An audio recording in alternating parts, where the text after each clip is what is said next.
Boa tarde, Darcy. Boa tarde a você que assiste o NT Sul. Eu recebo aqui em nossos estúdios o professor Robinson Zan.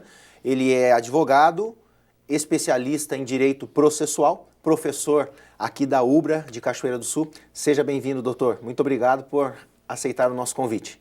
Boa tarde, eu que agradeço o convite, sempre estarei à disposição, até porque eu gosto um pouco de falar e comentar sobre esses assuntos do direito, em virtude até da minha profissão de professor.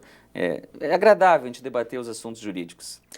Professor, a presidente Dilma, no final do ano passado, sancionou uma mudança no Código Civil, passando então a vigorar a guarda compartilhada. Explica pra gente o que é a guarda compartilhada.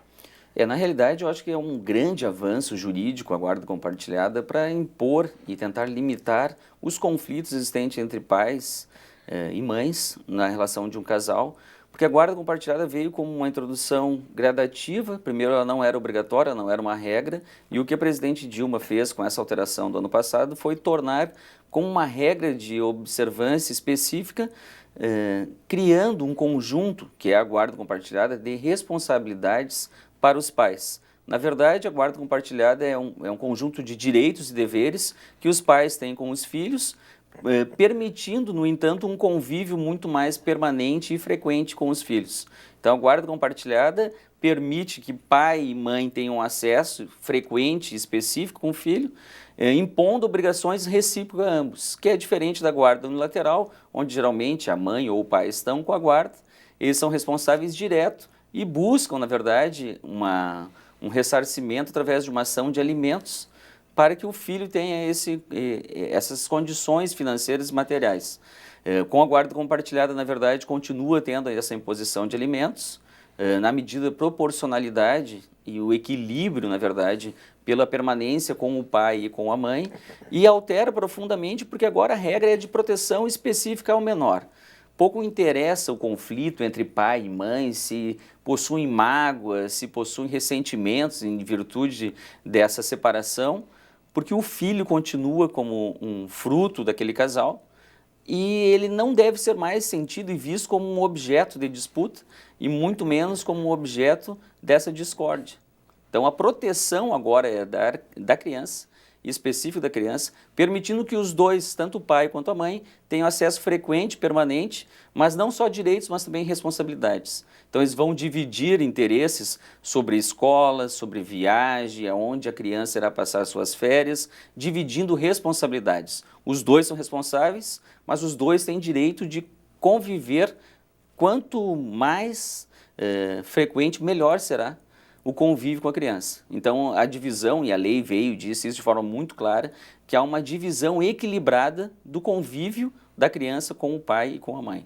Eu quero lhe perguntar se a guarda compartilhada ela é uma obrigação ou se existe uma outra opção. Os pais eles podem optar por alguma outra possibilidade? Na verdade, existem duas opções, são muito claras, o Código Civil diz isso, que é a guarda unilateral, quando fica com um dos genitores, e a guarda compartilhada. O que alterou que a guarda compartilhada agora é regra. Ainda que existe uma relação de conflito pela alteração legislativa, ainda que há uma relação de conflito entre pai e mãe, a regra hoje é a guarda compartilhada. Caso um dos pais não queira a guarda compartilhada, ele pode declarar isso, e aí a guarda ficará unilateral para aquele que entende que é possível.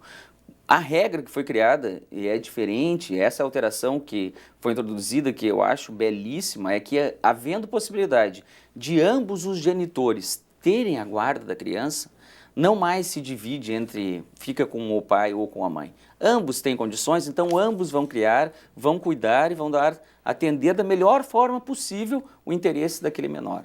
Essa que é a alteração profunda e que modifica. Hoje é regra, isso sim é regra. Embora não esteja ainda muito bem sendo administrada e sentida pelos tribunais. Porque há uma certa resistência, porque historicamente se criou a ideia de guarda compartilhada quando havia uma relação amistosa. Quando os pais já têm um diálogo permanente, quando há uma discussão normal entre o casal, que privilegia o filho, essa era a regra. Não havendo conflito, a guarda era compartilhada. Nesse momento, não. O legislador introduziu a ideia de guarda compartilhada como obrigatória. O pai tem condições de ter a guarda do filho? Sim. A mãe tem condições? Sim. Se ambos têm, e ambos têm interesse em permanecer o maior tempo possível com a criança, então a guarda é compartilhada. Essa é a regra.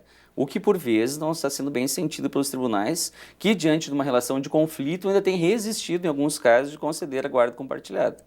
O que, para mim, gera um prejuízo muito grande para um dos genitores, porque o outro pode criar uma situação de conflito exatamente para não ter essa possibilidade da guarda compartilhada.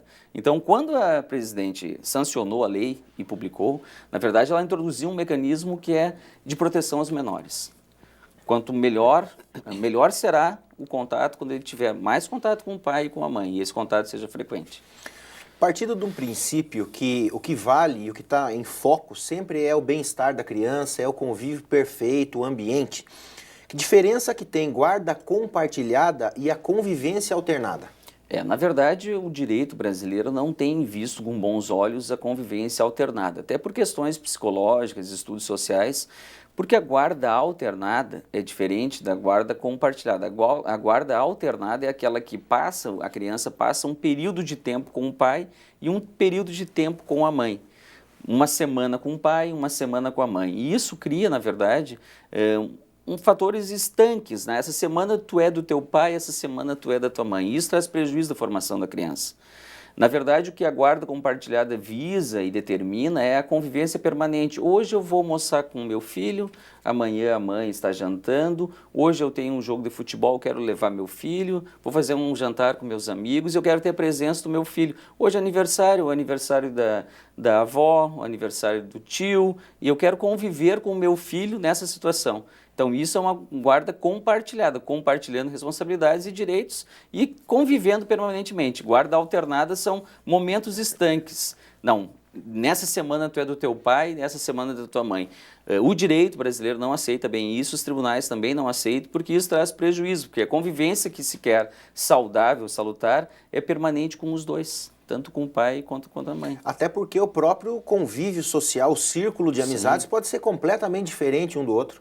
E aí, exatamente essa situação, porque eu posso sair hoje com os meus amigos e levar o filho que está comigo em virtude da guarda compartilhada, a mãe pode fazer o mesmo, e isso é uma relação que com o tempo também obrigatoriamente força os pais a entenderem que quem tem que ser beneficiado é o filho. O filho tem que conviver com o pai, com os amigos do pai, com a mãe, com os amigos da mãe, e ter essa integração que é a convivência familiar, com toda a família, com tios, com primos, sobrinhos, e essa é a ideia da lei, tornar, na verdade, a vida da criança mais fácil e mais agradável, esteja ele com a mãe, esteja ele com o pai. Na verdade, os filhos não podem ter o direito cerceado de ver o pai ou a mãe, porque os dois acabam não combinando, né? Isso aí é bem complicado. Agora, uma última pergunta que eu quero fazer para o senhor.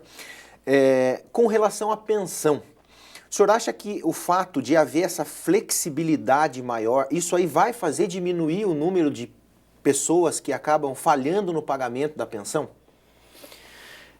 Na verdade, o problema da pensão alimentícia é em virtude do problema do próprio país, né? As pessoas às vezes não pagam por absoluta falta de condições financeiras, mas acho que através da guarda compartilhada pode haver sim uma certa redução, porque se o pai também não tem condições financeiras de arcar com financeiramente, botando a mão no bolso e dando dinheiro, que dê então amor, que dê carinho, na medida da sua disponibilidade, que leve para sua casa, que divida o seu pão, a sua comida com aquela criança, que durma, ainda que de forma modesta, uma alimentação mais modesta, mas que forneça então de forma mais direta, o fornecimento do alimento seja direto pelo pai. Diante dessa dificuldade financeira que a gente vive um país em crise, acho e entendo sim que é bem saudável. A guarda compartilhada também nesse sentido. Alguma outra coisa que a gente acabou não falando aqui que o senhor queira destacar sobre esse assunto? Eu acho que como evolução a lei veio para tentar dirimir esses problemas todos oriundos da separação. Sempre digo aos meus alunos que a separação divide um casal que já não consegue mais conviver, mas que o filho será filho eternamente. A mãe não vai deixar de ser mãe, o pai não vai deixar de ser pai. E isso é uma situação absolutamente eterna, O amor que o pai vai ter pelo filho vai continuar, o amor que a mãe vai ter por filho vai continuar. O filho tem que saber que vai receber esse amor, independente da separação, para que não haja prejuízo na sua formação. E uma situação que eu não falei, mas que eu acho que é também muito interessante, é que tanto o pai como a mãe, depois da separação, não pode tentar trazer prejuízo à imagem do outro genitor.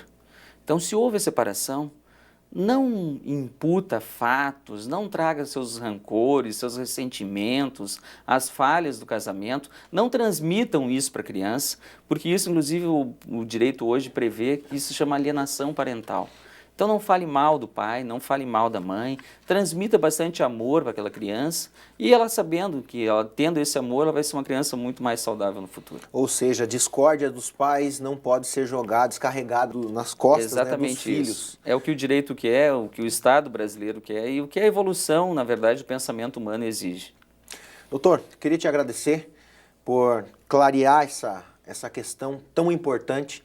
É uma coisa que é do cotidiano das pessoas, é do dia a dia. A gente sabe que, infelizmente, isso é uma coisa que acontece ao nosso redor, a todo instante pode acontecer.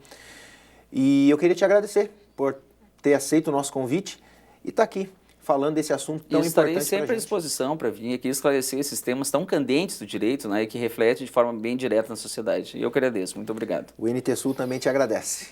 Darcy?